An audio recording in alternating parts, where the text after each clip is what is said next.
جی السلام علیکم، میرا نام نائم ہے اور میں ایک certified anti money laundering specialist ہوں۔ اس ویڈیو میں ہم ڈسکس کریں گے FATF یا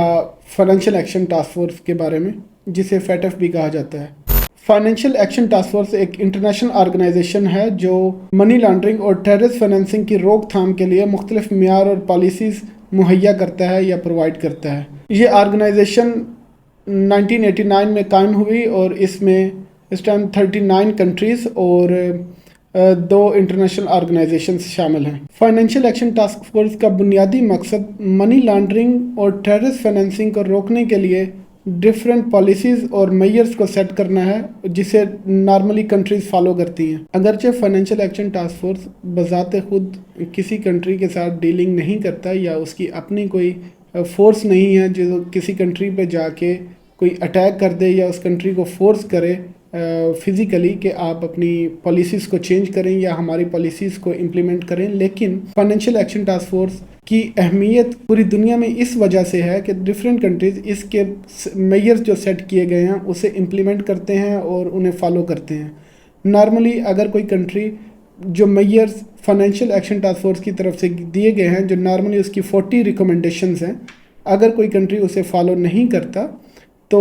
باقی کنٹریز اس کے ساتھ بزنس ریلیشن شپ کم کرتے ہیں یا ریڈیوس کر دیتے ہیں، کیونکہ فائنینشیل ایکشن ٹاسک فورس ہر سال میں 2 ڈاکومنٹ سال میں 3 بار شیئر کرتا ہے، جس میں وہ ڈفرینٹ کنٹریز کو اگر وہ اس کی امپلیمنٹیشن نہیں کر رہے اس کی پالیسیز کی یا ریکمنڈیشن کی، تو ان کنٹریز کو اپنی انکریز جوریسڈکشن اور جسے گرے لسٹ بھی کہا جاتا ہے اس میں شامل کر لیتے ہیں، اور اگر جو ایک وارننگ ہوتی ہے ان کنٹریز کے لیے کہ آپ ہمارے مانیٹرنگ میں ہیں اور آپ اپنے آپ کو بہتر کریں، اپنے معاملات منی لانڈرنگ یا ٹیررسٹ فائنینسنگ کے ریلیٹڈ انہیں بہتر کر لیں، اگر آپ نہیں کریں گے تو پھر آپ کو بلیک لسٹ میں یا ہائی رسک جوریسڈکشن میں شامل کیا جائے گا۔ تو اس سے بچنے کے لیے کنٹریز پھر اپنے پالیسیز امپلیمنٹ کرتے ہیں، جیسے آپ کو یاد ہوگا کہ پاکستان ریسنٹلی گرے لسٹ سے باہر آیا ہے، جس کے لیے کافی زیادہ اقدامات منی لانڈرنگ کو روکنے کے لیے کرنے پڑے، بینکنگ انسٹیٹیوشنز کو اپنے معاملات کو بہتر کرنا پڑا اور بہت زیادہ سکروٹنی ہوئی، کافی اکاؤنٹس بلاک کیے گئے، اور اس میں پاکستان کے ڈفرینٹ اداروں نے مل کے کام کیا،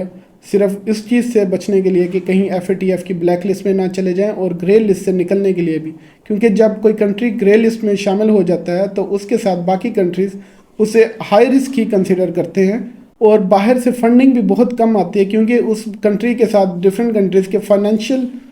بزنس جو ہیں وہ بہت کم ہوتے ہیں۔ کنٹریز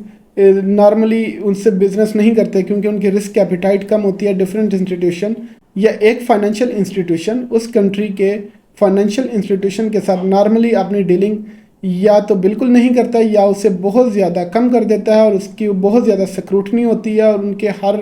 ٹرانزیکشن کو ہائی رسک کنسیڈر کیا جاتا ہے اور ہر ٹرانزیکشن کو ویریفائی کیا جاتا ہے، جو کہ کافی پرابلمیٹک ہوتا ہے، ٹائم کنزیومنگ ہوتا ہے۔ اس وجہ سے بزنس گروتھ بہت کم ہو جاتی ہے، اور باہر سے فارن انویسٹمنٹ بھی نہیں آتی، اور ڈفرینٹ بزنس مین بھی اپنا سرمایہ لے کر نہیں آتے، کیونکہ انہیں یہاں پہ کافی زیادہ سکروٹنی کا سامنا کرنا پڑتا ہے گرے لسٹ میں ہونے کی وجہ سے۔ اس وجہ سے FATF کی بہت زیادہ اہمیت ہوتی ہے، اور کنٹری اپنے آپ کو گرے لسٹ یا بلیک لسٹ سے بچانے کے لیے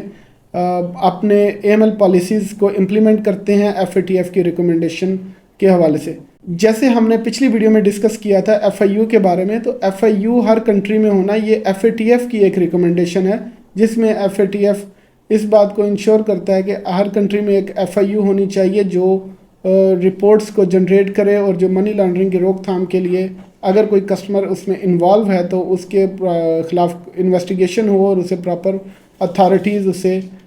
چیک کریں۔ FATF نے ٹوٹل 40 ریکمنڈیشن یا 40 اپنی سفارشات بنائی ہیں جنہیں امپلیمنٹ کیا جاتا ہے، جن میں FATF کہتا ہے کہ فائنینشیل انسٹیٹیوشن اور ڈفرینٹ جو آرگنائزیشن ہیں انہیں مکمل پاور دی جائے، جس سے وہ AML پالیسیز اور ریگولیشنز کو امپلیمنٹ کر سکیں، اور ان کے اوپر کوئی روک تھام نہیں ہونی چاہیے، اور اسی طرح KYC اور انہینس ڈیو ڈیلیجنس کو بھی امپلیمنٹ کیا جائے۔ اس کے ساتھ ساتھ FATF اس بات کی ریکمنڈیشن بھی دیتا ہے کہ کنٹریز کو اپنی انفارمیشن دوسری کنٹریز کے ساتھ شیئر کرنی چاہیے، اور ایک پراپر سیٹ اپ ہو تاکہ وہ کنٹریز ایک دوسرے کے ساتھ اگر کسی خاص گروپ یا کسی